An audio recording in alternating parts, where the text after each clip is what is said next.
Hi again!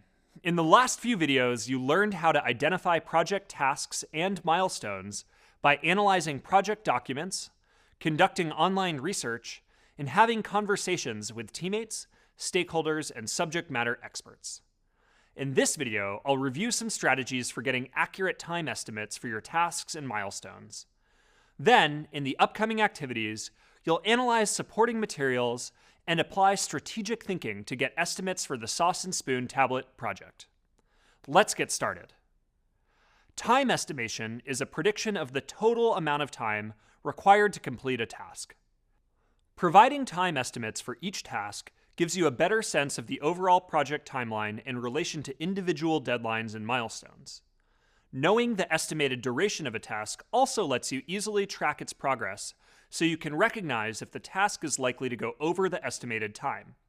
That way, you'll be better able to project the timeline and quickly make any necessary adjustments. As I mentioned earlier, you won't necessarily be an expert on the projects you manage initially.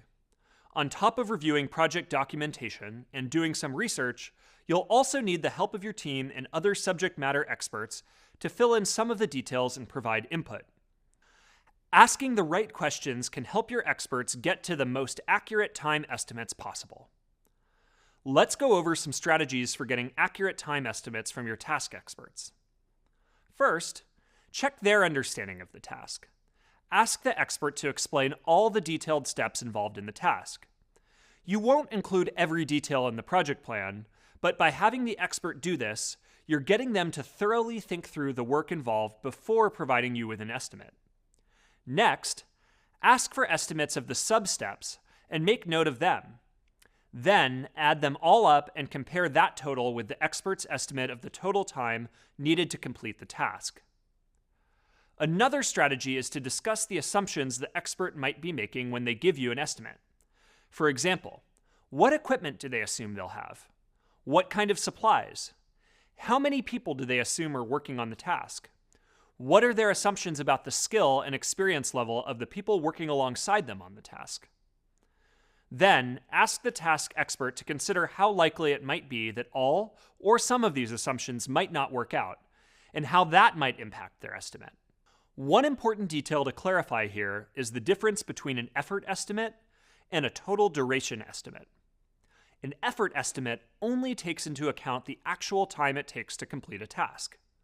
A total duration estimate accounts for the effort estimation and any other factors, like getting approvals, prep work, testing, and so on. For example, imagine one of your tasks is designing and launching the checkout page for the tablet. The effort estimation for designing the page might be 8 hours, which is the amount of time it takes to mock up and implement the design. But the total duration of the task includes testing, feedback, and approvals needed to launch. That means that the total time estimate for the checkout page is actually more than 8 hours. Finally, another strategy for getting accurate estimates is to compare the expert's estimates against the actual time spent on similar tasks in previous work. Ask the expert to think about a similar project they worked on and describe what was different and what was the same.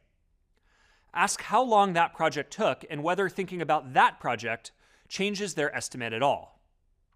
Okay, let's review what we just covered.